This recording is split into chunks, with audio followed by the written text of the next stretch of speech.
Welcome to the quick overview of CARP Design. We're going to go ahead and look at each attribute of CARP Design. The first one is contrast. Contrast tends to catch the eye of the reader. The greater the difference, the greater the contrast. Differences should be obvious. Black text on a white background is most readable. So if I look at this poster example, you're able to read my title. As you can see, I have black text on a light background. That's really important. Now, if I had this as a lighter shade, that is difficult to read, so that would not be good contrast.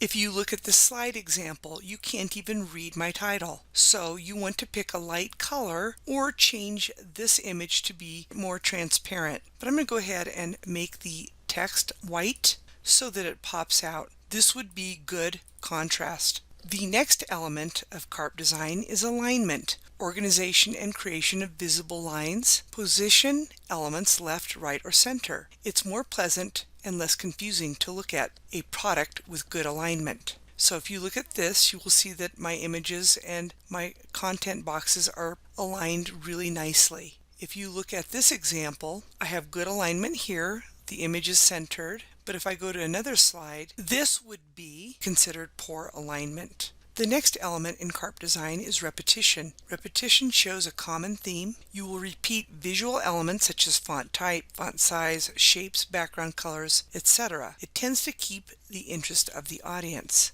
So as you can see in my poster, I have the same font for all my text, and even the titles are the same font and same size. That is considered repetition. I'm repeating the same font over and over for these elements in my poster.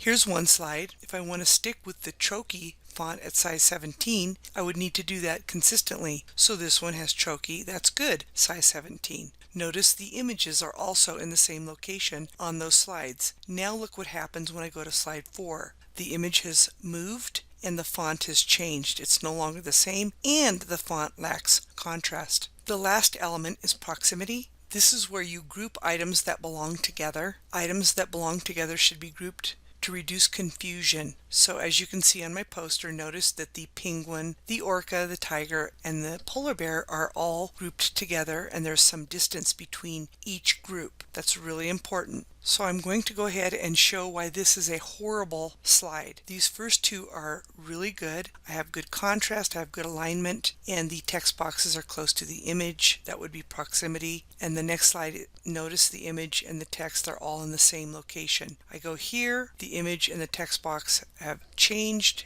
and I lack contrast. This one, the text has changed, it's bigger, and I can't read it. That's contrast as well. And this is poor alignment, and it's not consistent with the other first two slides. Again, this is the same. Notice this one, the font is also changed. So you're going to pick a font that is consistent on all slides, keep the image in the same location. Notice this would be a horrible slide. It is so pixelated. This is inexcusable with all the wonderful images online that are large quality. You would replace that image by searching the web and finding a better quality image. This one is awful. As you can see, again, it's not consistent. The image is distorted. You want to consider good design when you create your projects. This concludes the session on how to have good design in your projects. Until next time, you have a wonderful day.